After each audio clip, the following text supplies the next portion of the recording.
la région la plus sûre sur tous les transports ferroviaires. Donc on y met le paquet. 80 millions d'euros et des hommes pour renforcer la sécurité dans les gares et les TER. Encore une mesure emblématique du mandat de Laurent Wauquiez. Pour expliquer son engagement, le président de région s'appuie sur ces chiffres de la délinquance dans les transports ferroviaires. Il veut faire d'Auvergne-Rhône-Alpes un laboratoire, une vitrine nationale, être le premier de la classe. On va également tester des caméras de vidéoprotection avec des logiciels de reconnaissance faciale pour pouvoir détecter beaucoup plus rapidement la présence dans un TER, la présence dans une gare d'un individu dangereux ou recherché. Des caméras adaptées à des logiciels de reconnaissance faciale. Ce ne sera pas pour tout de suite. Voici ce que la SNCF nous a expliqué. Ce n'est qu'une piste de réflexion évoquée par la région. Pour l'heure, il n'y a rien de concret et aucun test n'est prévu. Aller simple pour le Puy-en-Velay. La sécurité, ce n'est pas une idée nouvelle pour le président de région. En 2004, Laurent Wauquiez bat la campagne. Il est en piste pour les législatives. À cette époque, la Haute-Loire est un des départements les plus sûrs de France. Mais il décrit déjà l'ambiance dans le quartier du Puy-en-Velay, le Guittard, avec ses formules choc dont il a le secret.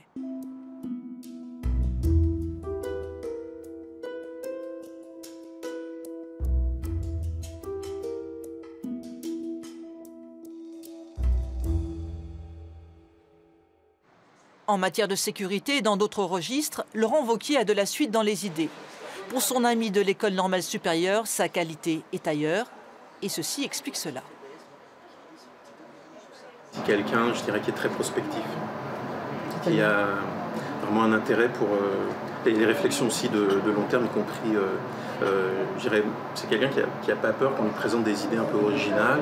Et si on lui dit oui, bon, ça pourrait être vrai dans 25, dans 30 ans, c'est pas quelque chose, il va pas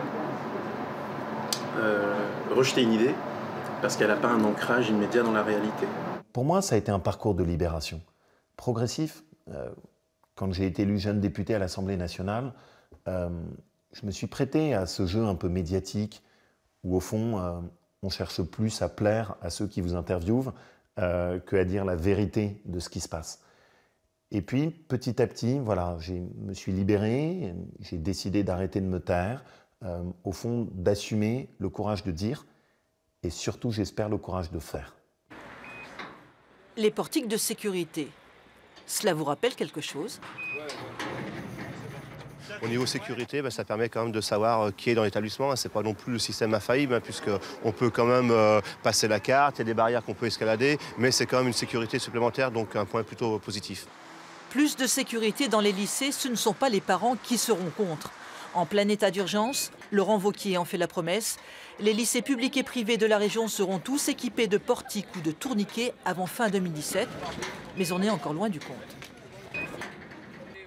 Au début, on a voulu aller trop vite. Du coup, les choses se sont crispées. Et puis, en prenant du temps, finalement, on a entraîné avec nous les proviseurs, les parents d'élèves. La sécurité, encore et encore.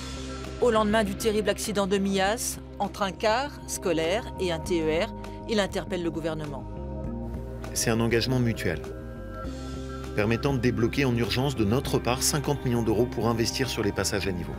Et en pleine révélation sur les femmes victimes de harcèlement sexuel, il prend encore position. La première protection, c'est de mettre des équipes de police sur le terrain pour assurer la sûreté des femmes qui prennent les TER. Opportunisme politique ou sincérité, vous le saurez bientôt. Car demain, nous continuons à feuilleter le grand livre de la région vu par son président. Laurent Wauquiez en Père Noël, Père Fouettard, ou Saint-Laurent, patron des plus modestes. La suite au prochain épisode.